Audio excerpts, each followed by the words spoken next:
The topic I've picked, or the question I've picked for today, is a good one.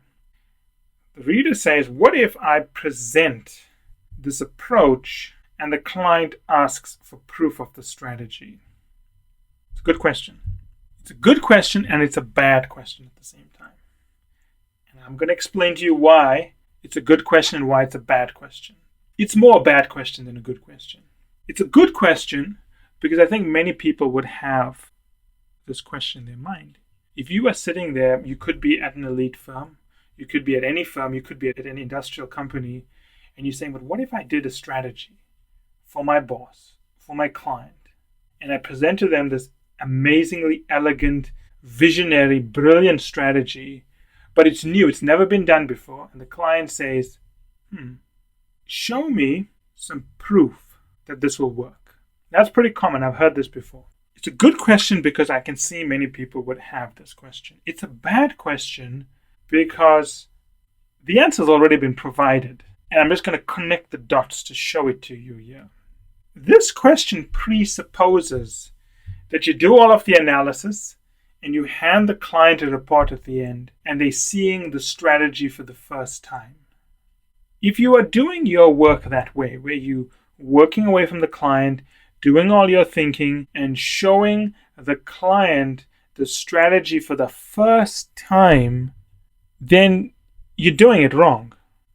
Because think about the process. We follow a certain process to avoid this situation. The first thing is that we have pre-presents. Pre-presents mean that the client sees what's going to be presented in the workshop before the workshop. It serves the purpose of talking them through all of the data and detail so that when you get to the workshop, time is not wasted catching them up on the detail, but they can spend time debating the issues and making a decision, because the point of a workshop is always to make a decision. It's not an update session. If you're running a workshop to update people, you're basically wasting very valuable time. 2, any concern should have come up in the pre-present, which you would have addressed before the pre-present, or addressed so well in the workshop that this question of asking for proof should not be coming up for the first time in the workshop.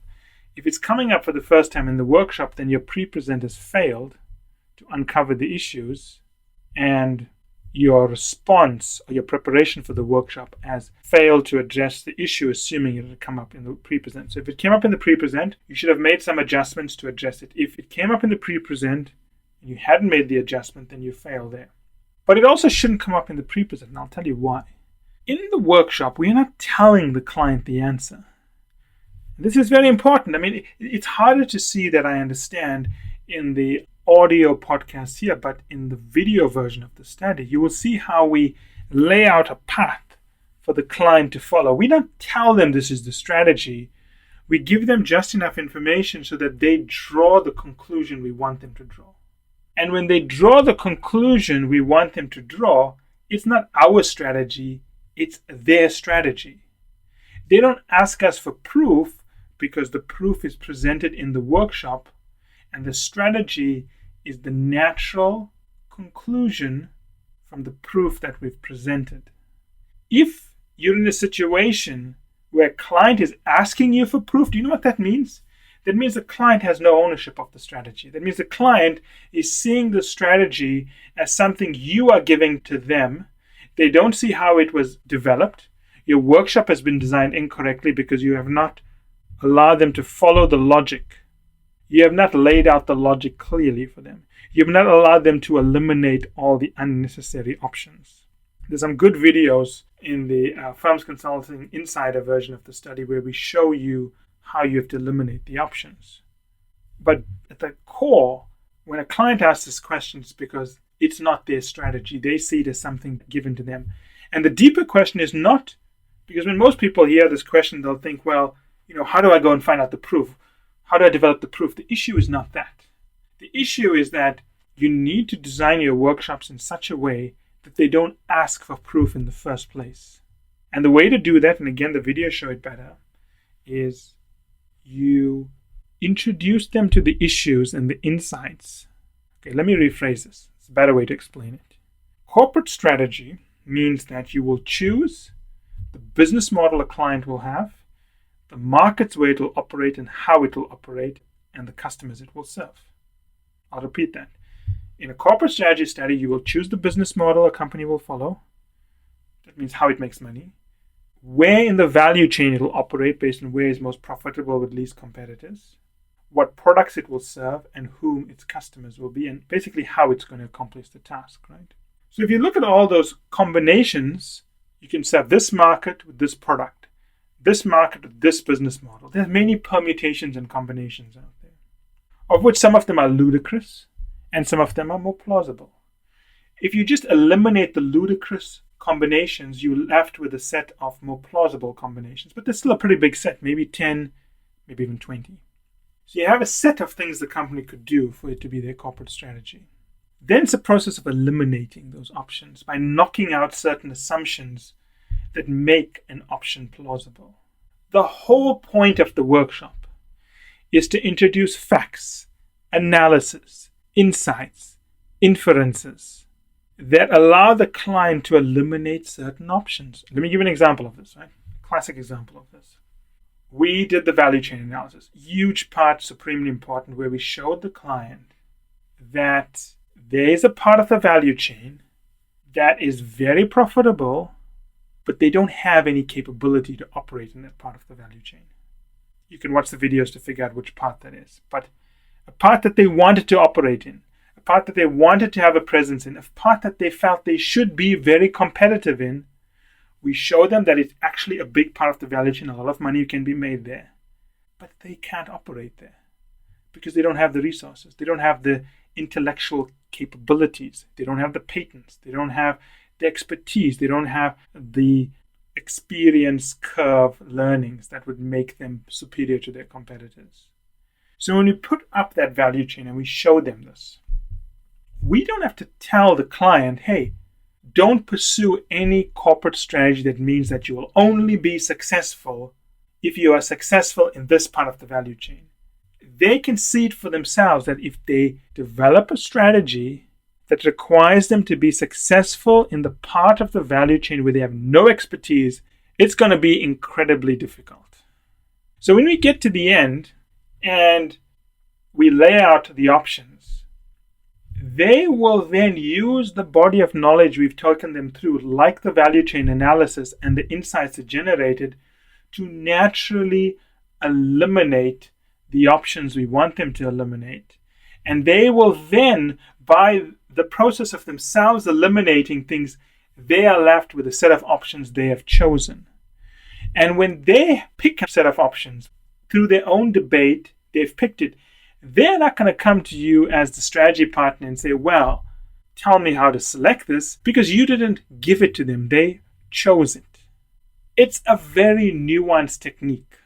I've spoken to some partners who are more senior than me who told me they had this problem about clients saying, show me the proof. And when I was working with other partners, I noticed some of them use this technique of getting the client to choose the strategy you want them to choose by laying the path for them to eliminate the options you didn't want them to choose. And that's how I've built the approach. I know many successful partners use this approach, and I would hope all partners use this approach. Now, what I think happens with some partners is that for whatever reason, they're rushing, they don't have the time to go through this, so they rush it. They rush it and they shortcut the approach. When you shortcut the approach, you're leaving the client out of the journey of thinking it through. And when you leave the client out of the journey of thinking it through, the answer is going to be a surprise to them. And they're going to ask you for proof because they haven't seen the proof. The workshop is presenting the proof. That's why it's such an important workshop. The proof is the workshop.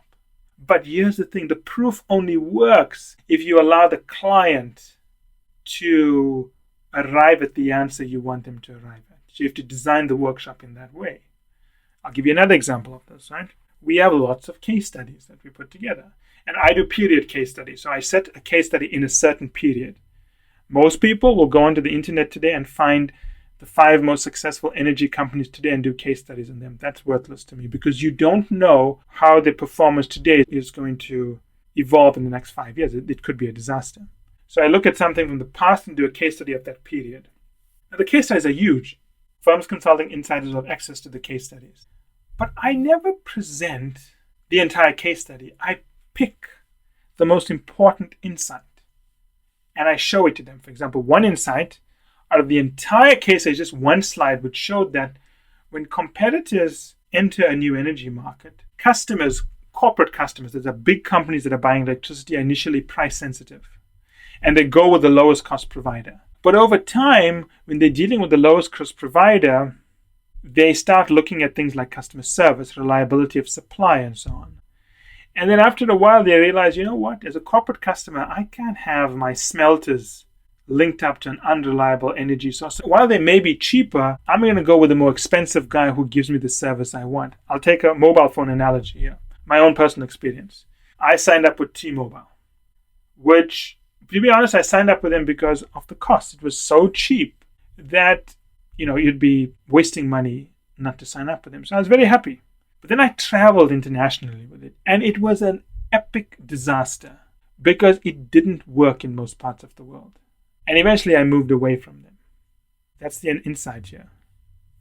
The entire big case study, we just pulled out one slide which showed that initially corporate customers will go with the best price, but over time they look for the best service price trade-off. So if you're going to compete with new energy players, don't compete on price, compete on the service price trade-off. And know who your customers are, know how they see themselves on that trade-off. And that's what you need to pitch to them. You may lose some of them initially, but they'll come back to you if you offer them the right trade-off. And so again, we present those things. So when it comes to the end, and we have to choose an option whereby maybe we want to shut down all of our nuclear power stations and gas stations and just build coal stations because they're the cheapest cost of power, and therefore we can compete on price, we'd say, hey, hold on a second. We should only do this if the service is not bad. If we're cutting costs to reduce service quality, then we will lose in the long term. But you want the client to see that. So just to come back, if you reach a point in your workshop whereby the client's asking for proof, you've designed the workshop incorrectly. You've designed the workshop or the session whereby you are telling the client the answer versus you leading them to develop the answer by themselves. If a client is ever going to ask you these tough questions, they should do it in the pre-presents, so you know beforehand to design the workshop better to prevent this question from coming up. This is a very important thing. It takes a lot of effort. To avoid this problem, that means you have to think about it this way, right?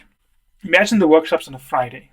Most people, when they're running a strategy consulting engagement, I've seen this with many firms, they will be doing the analysis up until the night before the workshop.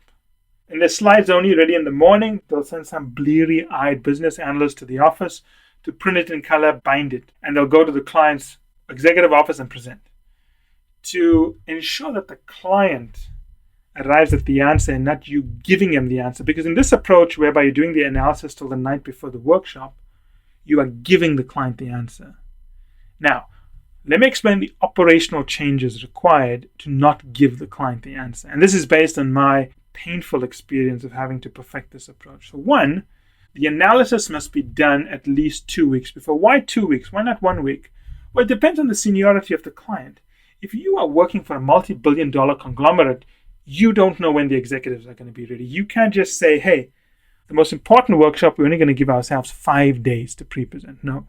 My experience is you need 2 weeks because executives are always canceling, moving things around, flying around. You can't get them. So you got to pinpoint the top executives, the ones that are most important, and you send your most senior partners to deal with them. For the others, you send more junior members of the teams like the AP, the EM, and so on. But you must pre-present to all participants, right? So it's a lot of effort. If you've got 20 people in a workshop, you've got to pre-present to 20 people. That means if you've got 10 days to, well, let's say, I'll explain why you only have a week to pre-present, but you still take 2 weeks. If you've got a week to pre-present, that's 20 people over 5 days. You've got to pre-present to 4 people a day on average, which means you've got to have several groups of consultants pre-presenting, which means your work has to be done on the Monday before, checked and ready to go. So 2 weeks before the workshop, all the analysis must be more or less done with the conclusions you want, the pack ready. Then you pre-present the most important slides to them. You'll notice that while a lot of slides will be shown to you, I will distinguish between the ones that were shown in the workshop and the ones that are available in the pack. We don't show them the pack. It's there if they want it, but we never show them the pack. Then we'll go to the client and we'll pre-present to them. Just the most important slides that we're going to show them in the workshop. So the slides we show them are the slides we're going to show them in the workshop. So they know what's coming, right? We don't show them every slide because, for example, going through the scenario planning and so on, we're not going to show them those slides because there's nothing to show. The scenario planning will happen as a group, but everything that feeds into the scenario planning, the value chain analysis, the benchmarking, the customer analysis, the competitor analysis, and so on, we'll show them the key slides there. Then we'll make sure that the key messages we want them to pick out from there, that this part of the value chain is attractive, this is not attractive, they understand it. Then there's always going to be some major obstacle that comes up. There's going to be some issue we haven't foreseen. That's why we have the 2 weeks. We do the first week with the pre-present and we do the second week to fix the issue. And then if we have time to go back to the executive and say, this is the way we fixed it. So that he is aware we've addressed it. Because the last thing you want is an executive in the middle of a workshop to say, you know what, I raised this with you in the pre-present, but you guys didn't bother fixing it. I've actually attended a workshop where that happened. I wasn't responsible for it. I don't even think the partner was responsible for it. I just think the executive wasn't paying attention, but it doesn't matter. The damage is done. Because then you have an executive saying, you're not listening to me, and you've got a partner he can't defend himself because that will just create animosity. But all the other executives think, well, the consultants didn't pay attention. So 2 weeks. So you can see the operational changes required to follow this process. So a lot of times when people want to follow best practices, they just say, give me a list of things to do. That's fine. But what you need to do is think about operationally how you will change your behavior. In this study, if you pay attention, you know that we did the visioning workshop 3 weeks into the study, which means that, well, the 4th week of the study, so 3 weeks after, which means that the case studies were done in 3 weeks. The value chain analysis was done in 3 weeks. The customer analysis was done in 3 weeks. How in the world did we do that? Well, we had a back office team of researchers sitting in another part of the world supporting us on this. Most firms have this.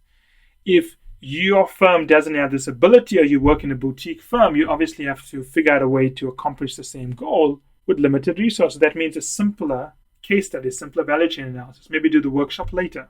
The point is, you have to think about how things are going to change operationally as you implement these best practices. So, to summarize, the client is asking for proof of the strategy you failed in a very big way. Because it means you're giving the client a strategy versus having worked with the client over time so that they understood the insights to arrive at the strategy themselves in the workshop. There may be firms out there, you may work at firms whereby you don't work this way. You give the client the strategy at the end. But I'll tell you right now, you are going to be more successful if you develop the strategy with the client.